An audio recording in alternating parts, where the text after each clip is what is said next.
বন্ধুরা, কি ঘটেছিল যখন একজন জিম ট্রেইনার হিরো হওয়ার চেষ্টায় নিজেরই ওয়েটের নিচে চাপা পড়ে মারা গেলেন, আর কিভাবে একজন মহিলা পানি পান করেই নিজের জীবন হারালেন, প্লাস একজন গেমার গেম খেলতে খেলতে হারের ভয়ে মারা গেলেন কিভাবে। তো বন্ধুরা, আজকের এই ভিডিওতে আমি আপনাদের নিজের কারণেই মারা যাওয়া বিশ্বের সবচেয়ে দুর্ভাগা মানুষদের সম্পর্কে বলতে যাচ্ছি।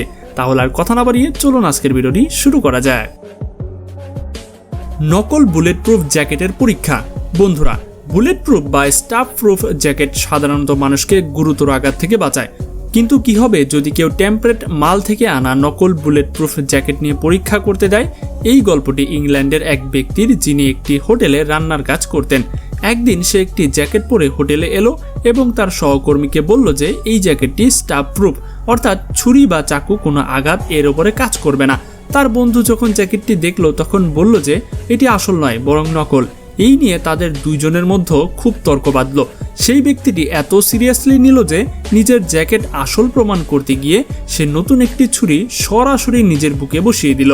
কিন্তু সে জানতো না যে তার বন্ধুই সত্য কথা বলেছিল, আর এটি ছিল টেম্পারেট মাল থেকে আনা একটি নকল জ্যাকেট। যেই সে নিজেকে ছুরি মারলো, অমনি তার বুকে রক্তে ভরে গেল এবং সে অজ্ঞান হয়ে মাটিতে পড়ে গেল। হাসপাতালে নেওয়ার পরে জানা গেল যে ছুরি লাগার কারণে তার হৃৎপিণ্ড ফেটে গিয়েছিল এবং ঘটনাস্থলে তার মৃত্যু হয়। আচ্ছা, এখন মানুষ যদি টেম্পারেট মালের প্রোডাক্টের ওপর এত অন্ধবিশ্বাস রাখে, তাহলে এর ফলাফল ভয়ঙ্কর হতেই পারে। গেম খেলতে খেলতে মৃত্যু। বন্ধুরা, গেমিং আজকাল শুধু বাচ্চাদের নয়, বড়দেরও নেশায় পরিণত করেছে। এদের খেতে না মিলুক, কিন্তু গেমের নেশায় তো এরা পূরণ করেই ছাড়বে। কিন্তু আপনি কি বিশ্বাস করবেন, থাইল্যান্ডে থাকা এক ছেলেকে গেমিংয়ের নেশায় নিজের জীবন হারাতে হয়েছিল? এই গল্পটি 2019 সালের। থাইল্যান্ডের বি জাও নামের এক 18 বছর বয়সী ছেলে থাকতো।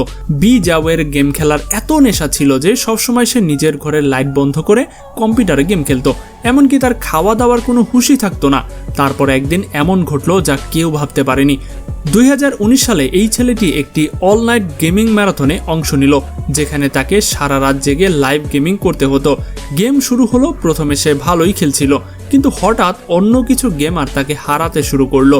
যেই সে দেখলো সে হেরে যাচ্ছে, তখন তার অবস্থা খারাপ হয়ে যায় এবং সে অজ্ঞান হয়ে যায়। তারপর তার বাবা মা তাকে নিয়ে হাসপাতালে চলে গেলেন, কিন্তু ডাক্তাররা জানালেন যে সে অজ্ঞান হয়নি, বরং মারা গেছে।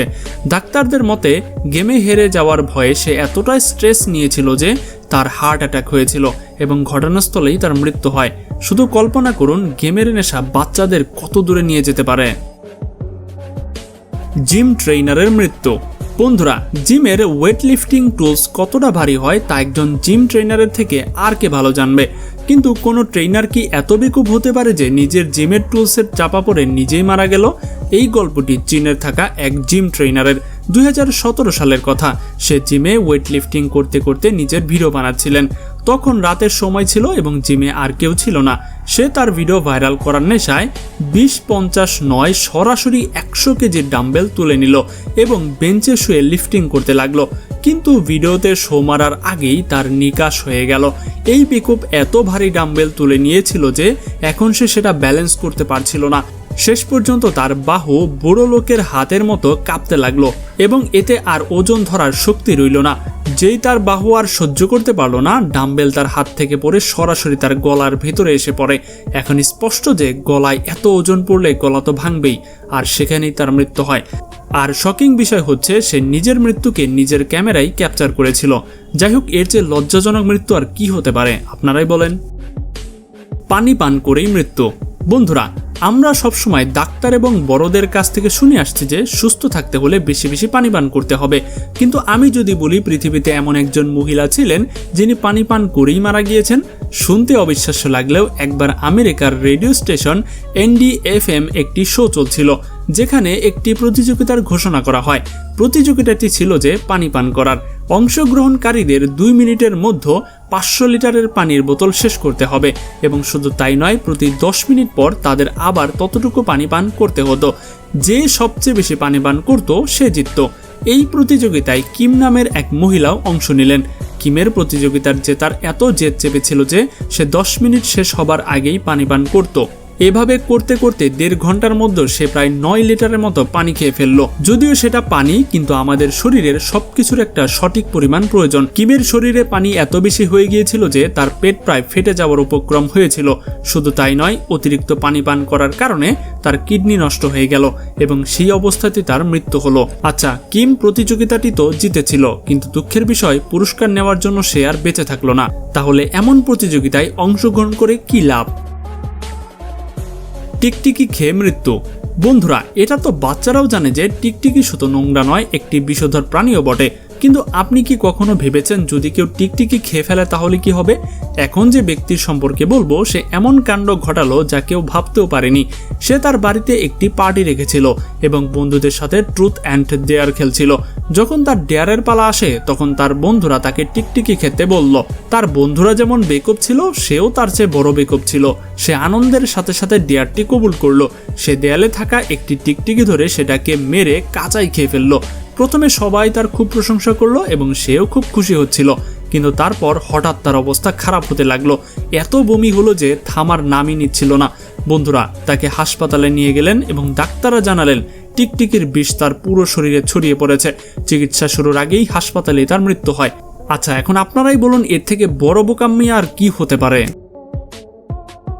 বন্ধুরা, যদি আমরা 10 বছর পেছনে যাই, সেই সময় নতুন নতুন সেলফি ট্রেন্ড শুরু হয়েছিল। তখন সবাই সেলফি নিয়ে পাগল ছিল, কিন্তু 53 বছর বয়সী এক রুশ ভাবির কাছে এই সেলফি এতটাই ব্যয়বহুল হয়ে যাবে তা তিনি হয়তো কখনো ভাবেননি। 2020 সালের কথা, রাশিয়ার এক ভাবি ঘুরতে শ্রীলঙ্কায় এসেছিলেন। ট্রেনে যাওয়ার সময় বাইরের দৃশ্য এত ভালো লাগলো যে দরজায় দাঁড়িয়ে সেলফি নিতে লাগলেন। ট্রেন চলছিল এবং ভাবি তাড়াতাড়ি সেলফি নিচ্ছিলেন। সেলফি নিতে নিতে তিনি এত মশগুল হয়ে গেলেন যে খেয়ালই করলেন না যে তিনি অর্ধেকের বেশি দরজা দিয়ে বাইরে চলে গেছেন। তিনি তাড়াতাড়ি সেলফি নিচ্ছিলেন এবং সামনে মৃত্যু অপেক্ষা করছিল। সেলফি বানাতে বানাতে যখন ট্রেন একটি পাহাড়ের কাছে দিয়ে যাচ্ছিল, তখন একটি বড় পাথর এলো এবং তার মাথা এবং মুখ সেটার ভেতরে বাজেভাবে ধাক্কা খেল। এত জোরে চোট লাগলো যে তিনি ট্রেন থেকে বাইরে পড়ে গেলেন। এই ঘটনাটি এতটা ভয়ঙ্কর ছিল যে মাত্র কয়েক সেকেন্ডও সে বাঁচল না এবং সেলফি নিতে নিতে তার মৃত্যু হয়ে যায়। হাসতে হাসতে মৃত্যু। বন্ধুরা, হাসি খুশি খুব ভালো লক্ষণ। আমরা যখনই খুশি হই তখন প্রচুর পরিমাণে হাসি, কিন্তু আপনি কি কল্পনা করতে পারেন যে কেউ হাসতে হাসতে মারা যেতে পারে? এখন যে গল্পটি বলবো তা ক্রিস নামের এক প্রতিভাবান ব্যক্তির। তিনি ছিলেন দার্শনিক, গ্রিকের বাসিন্দা। ক্রিসকে সেই সময় সবচেয়ে বুদ্ধিমান লোকদের মধ্যে গণ্য করা হতো। তিনি খুবই বিচক্ষণ এবং বুদ্ধিমান ছিলেন, কিন্তু যেভাবে তার মৃত্যু হলো তা ছিল খুবই বিব্রতকর। এই গল্পটি কয়েকশো বছরের পুরনো হলেও এই ধরনের মৃত্যু আর কারো হয়নি। ক্রিসের কাছে একটি গাধা ছিল যেটি তিনি যাতায়াতের জন্য ব্যবহার করতেন। একদিন সে গাধার পিঠে চড়ে ডুমুর আনতে গেলেন। যখন তিনি ফিরলেন কিছুক্ষণ পর দেখলেন যে গাধাটি মাটিতে বসে ডুমুর খাচ্ছে। ক্রিস এই দৃশ্য দেখে এত জোরে হাসতে লাগলেন যে সে হাসতে হাসতে তার পেট ব্যথা শুরু হয়ে গেল। গাধা মাটিতে ডুমুর খেতে লাগলো এবং তিনি পাগলের মতো হাসতে লাগলেন। তারপর তিনি তার চাকরকে বললেন যে এই গাধাকে খাঁটি মদ খেতে দাও যাতে ডুমুর হজম হয়ে যায়। গাধাকে মদ পান করতে দেখে ক্রিস আরও জোরে হাসতে লাগলেন। তিনি এত জোরে হাসলেন যে হাসতে হাসতে মাটিতে পড়ে গেলেন। যখন তাকে ওঠানোর চেষ্টা করা হলো তখন তিনি আর নড়লেনই না এবং হাসতে হাসতে তিনি সেখানেই মারা যান। আসলে প্রচণ্ড হাসির কারণে তার হৃৎপিণ্ড বন্ধ হয়ে গিয়েছিল, এই কারণেই তার মৃত্যু হয়। আশ্চর্যের বিষয় হচ্ছে এই দৃশ্যটি এতটাও মজার ছিল না যে হাসতে হাসতে কেউ নিজের জীবন হারাবে। যাই হোক, এরকম মৃত্যু পৃথিবীতে হয়তোবা আর কারোরই হয়নি। তো বন্ধুরা, এমন আরো মজার মজার ভিডিও দেখতে ইন্ডি স্ক্রিনে দেখানো 4টি ভিডিওর যে কোনো একটা আপনারা দেখে আসতে পারেন। আশা করি আজকের ভিডিওর মতো অনেক বেশি মজা পাবেন। আর এখনো যারা আমাদের চ্যানেলটি সাবস্ক্রাইব করেননি তারা করে দিন। দেখা হচ্ছে পরবর্তী পর্বে। আজকের মতো এখানে বিদায়। আল্লাহ হাফেজ।